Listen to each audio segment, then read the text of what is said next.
Hello friends, welcome to my channel. तो आज हम इस वीडियो में बात करेंगे एएनएम की नियुक्ति की प्रक्रिया के बारे में।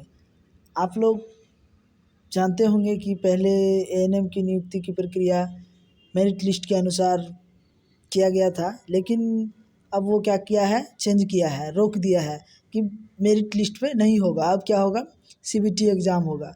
उसके लिए नोटिफिकेशन जारी कर दिया गया है और क्या क्या बदलाव किया गया है, क्या क्या उसमें चेंजेस किया गया है। तो आज हम इस वीडियो में आपको दिखाएंगे कि क्या क्या नोटिफिकेशन में बदलाव किया गया है और कैसे कैसे नियुक्ति की प्रक्रिया होगी। तो चलिए आज दिखाते हैं आपको। आप देख सकते हैं कि प्रथम चरण में लिखा हुआ है, प्रथम चरण में आयोग सभी अभ्यर्थियों के लिए प्रथम चरण में कंप्यूटर बेस्ड टेस्ट के माध्यम से प्रतियोगिता परीक्षा आयोजित करेगा।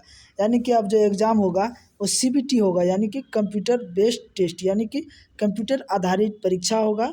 और उसमें आपको क्या होगा, देख लिखा हुआ है, उक्त परीक्षा का प्रश्न पत्र वैकल्पिक प्रश्नों पर आधारित होगा, यानी कि ऑब्जेक्टिव टाइप क्वेश्चन होगा। परीक्षा में 100 अंकों का एक प्रश्न पत्र होगा, 1 क्वेश्चन 1 मार्क्स, यानी कि 100 क्वेश्चन का एग्ज़ाम होगा, जिसमें कि ऑब्जेक्टिव टाइप का क्वेश्चन होगा, जिसमें प्रश्नों की कुल संख्या 100 होगी। परीक्षा की अवधि 2 घंटों की होगी। परीक्षा की टाइम ड्यूरेशन की बात करें तो वो 2 घंटों की होगी और कुल अंक 100 होंगे, यानी कि 100 क्वेश्चन रहेगा और 2 घंटा को समय मिलेगा आपको सॉल्व करने का। आगे लिखा हुआ है, एएनएम हेतु निर्धारित अद्यतन पाठ्यक्रम के अनुसार प्रश्न पूछे जाएंगे, यानी कि एएनएम के सिलेबस के अकॉर्डिंग आपका एग्ज़ाम में क्वेश्चन पूछे जाएंगे। और क्या क्या सिलेबस में रहेगा, पाठ्यक्रम आयोग के वेबसाइट पर अलग से प्रकाशित कर दिया जाएगा। और क्या क्या सब्जेक्ट रहेगा, उसका सिलेबस रहेगा, जैसे ही वो अपलोड करेगा तो हम भी आप इस यूट्यूब चैनल पे अपलोड कर देंगे, आप देख लीजिएगा। और लिखा हुआ है, प्रश्न पत्र हिंदी और अंग्रेजी भाषा में होंगे। एग्ज़ाम में जो क्वेश्चन रहेगा वो 2 टाइप का होगा, या एक हिंदी और दूसरा इंग्लिश। आप जिसमें चाहे उसमें एग्ज़ाम आंसर दे सकते हैं। उक्त परीक्षा एक से अधिक पालियों में कंप्यूटर बेस्ड टेस्ट के माध्यम से ही होगा। परीक्षा एग्ज़ाम जो होगा वो क्या होगा, 2 पालियों में होगा, यानी कि फर्स्ट सिटिंग और सेकंड सिटिंग में हो सकता है।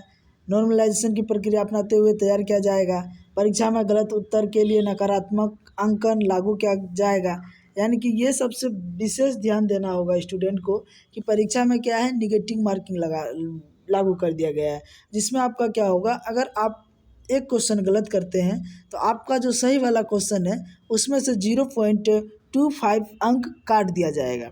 देखिए आगे लिखा हुआ है, प्रत्येक सही उत्तर हेतु 0 अंक एक देय होगा एवं प्रत्येक गलत उत्तर हेतु 0.25 काटा जाएगा। यानी कि अगर आप एक क्वेश्चन सही करते हैं तो 1 नंबर मिलेगा, और अगर आप एक क्वेश्चन गलत करते हैं तो आपको क्या होगा, 0.25 अंक वो सही वाला क्वेश्चन का जो आपको मार्क्स मिला है उसमें से काट लिया जाएगा। तो इस बात को ध्यान में रखें। और आगे लिखा हुआ है, उक्त परीक्षा के आधार पर सभी अभ्यर्थियों को नॉर्मलाइजेशन की प्रक्रिया अपनाते हुए परीक्षाफल प्रकाशित किया जाएगा। उसके बाद लिखा हुआ है, नॉर्मलाइजेशन के पश्चात प्राप्त अंक के आधार पर मेरिट लिस्ट तैयार किया जाएगा और उसी मेरिट लिस्ट के अकॉर्डिंग आपका सिलेक्शन होगा। जैसे कि आप देख सकते हैं, यहाँ लिखा हुआ है कि किस स्टूडेंट को, किस कैटेगरी वाले को कितना अंक लाना होगा। आप देख सकते हैं यहाँ लिखा हुआ है कि सामान्य वर्ग यानी कि जनरल के लिए 40%, पिछड़ा वर्ग के लिए 36.5%, अत्यंत पिछड़ा वर्ग के लिए 34% और अनुसूचित जनजाति और दिव्यांग के लिए 32% आपको लाना अनिवार्य होगा। अगर इससे कम लाते हैं तो आपको प्रतियोगिता से बाहर कर दिए जाएंगे। और आगे देखिए, नोट में लिखा हुआ है, प्रतियोगिता परीक्षा में अभ्यर्थियों को अपने कोटि के अनुसार न्यूनतम अंक प्राप्त नहीं होने पर अभ्यर्थियों का कोई भी दावा मान्य नहीं किया जाएगा, यानी कि आपको फेल कर दिया जाएगा। और आगे देखिए लिखा हुआ है, द्वितीय चरण हेतु अभ्यर्थी की मेरिट लिस्ट निम्न प्रकार प्रकाशित तैयार की जाएगी। आप देख सकते हैं, प्रतियोगिता परीक्षा में प्राप्त प्राप्तांक के लिए 60 अंक, यानी कि 60 अंक। उच्चतर कोर्स के लिए, यानी कि आप जीएनएम किए हुए हैं, बीएससी नर्सिंग किए हैं, पोस्ट बीएससी नर्सिंग किए हैं, तो आपको अलग से कितना नंबर देंगे, 15 नंबर। यानी कि अगर जीएनएम किए होंगे तो 10 नंबर, और अगर आप बीएससी नर्सिंग किए हैं तो आपको कितने नंबर देंगे, 15 नंबर देंगे। तो ये ऑफिशियल नोटिफिकेशन में लिखा हुआ है।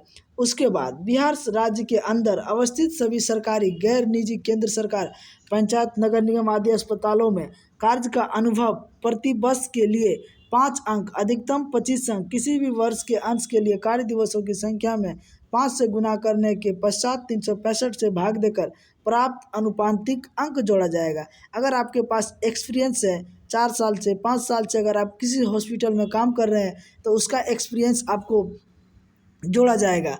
उसके लिए आपको कितना 5 से गुना करने के बाद 365 से भाग देकर जो आपका वो आएगा उसको उतना अंक को आपको क्या कर दिया जाएगा, जोड़ दिया जाएगा। उसके बाद देखिए आप लिखा हुआ है नोट में, प्रतियोगिता परीक्षा में प्राप्त प्राप्तांक के लिए किसी अभ्यर्थियों को प्रदान किए जाने वाले अंकों का अवधारण प्रतियोगिता परीक्षा में प्राप्त कुल अंकों के प्रतिशत को 0.6 से गुना करके दिया जाएगा।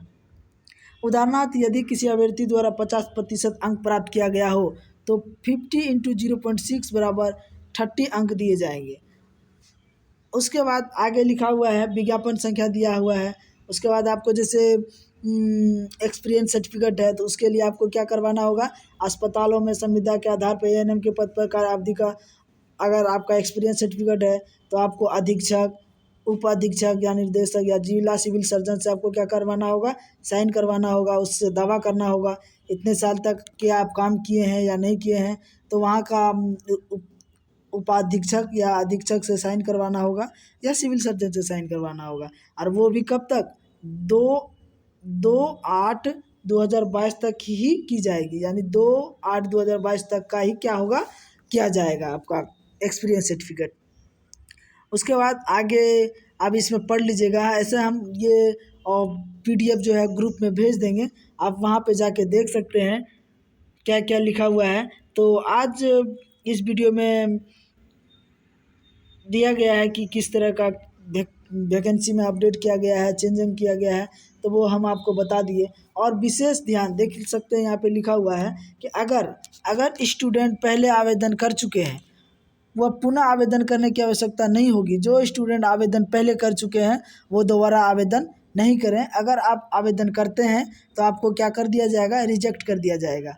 और देखिए लिखा हुआ है आयु सीमा की गणना हेतु कट ऑफ तिथि विज्ञापन कंडिका 3 के अनुसार दिनांक 1/8/2021 होगी और कार्य अनुभव की अवधि की गणना 0.044 के अनुसार 2/8/2022 तक की जाएगी। उसके बाद आगे लिखा हुआ है विज्ञापन की कंडिका 9 के अनुसार सभी शैक्षणिक प्रमाण पत्र यानी कि एएनएम या डिग्री एएनएम का अंक पत्र, उच्चतर योग्यता जीएनएम या बीएससी नर्सिंग या पोस्ट बीएससी एमएससी का प्रमाण पत्र अथवा प्रोविजनल प्रमाण पत्र दिनांक 1/9/2023 तक निर्गत होने पर मान्य होगा। केवल बिहार परिचारिका निबंधन परिषद पटना का निबंधन प्रमाण पत्र, आरक्षण हेतु निर्गत प्रमाण पत्र एवं एक्सपीरियंस प्रमाण पत्र 6/10/2023 तक निर्गत होने पर मान्य होगा।